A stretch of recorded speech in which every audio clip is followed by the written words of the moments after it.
गुड्डू कब मरे, एक दुख भरी कहानी। एक दिन ठेले पर भार अधिक होने के कारण रामू उसे ठीक से संभाल नहीं पाया और तेज गति ट्रक से भिड़ गया। अगले ही पल उसकी मौत हो गई और उसके पीछे रह गई उसकी पत्नी जानकी और दो छोटे छोटे बच्चे गुड्डू और गुड्डू। एक तरफ रामू का अंतिम संस्कार किया जा रहा था और दूसरी तरफ उसके बच्चे बिलख रहे थे, नहीं इसलिए कि पापा मर गए थे, वे तो भूख से बिलख रहे थे। उन्होंने कई दिनों से पेट भर खाना नहीं खाया था और आज तो मुंह में एक निवाला भी नहीं गया था। सो भूख से रोए जा रहे थे, माँ माँ कुछ खाने को दो ना, माँ बड़ी भूख लगी है, माँ कुछ दो ना। कोई पत्थर दिल भी इस दृश्य को देखकर पसीज जाता। पड़ोसियों को भी दया आ गई, अगल बगल से खाना आ गया। बड़े दिनों बाद आज गुड्डी और गुड्डू पेट भर के खाना खा रहे थे। अजीब विरोधाभास था, एक तरफ लोग रामू की मौत पर दुख व्यक्त कर रहे थे, वहीं दूसरी तरफ उसके अपने बच्चे बड़े चाव से भोजन कर रहे थे।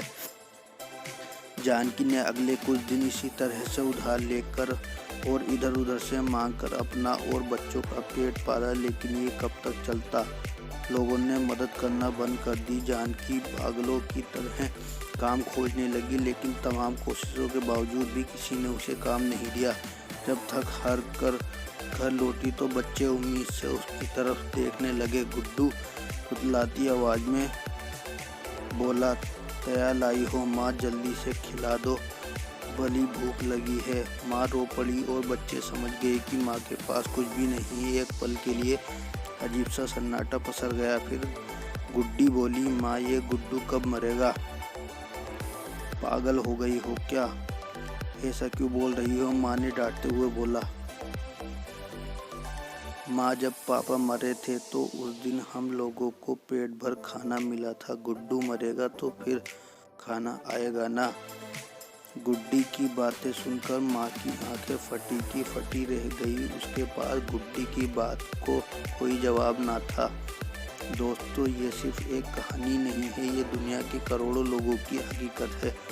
इस गौर कीजिए, जिस खाने को हम थाली में ऐसे ही छोड़ देते हैं उसकी कीमत को समझिए। बचपन से हमें अन्न का आदर कर सिखाया जाता है, लेकिन चूंकि हमने कभी असल भूख नहीं देखी होती, इसलिए हम उसका आदर करना नहीं सीखते। एक दिन भूख देख कर देखिए और आप करोड़ों लोगों का दर्द समझ जाएंगे। कहानी अच्छी लगी हो तो चैनल को सब्सक्राइब और लाइक ज़रूर करें।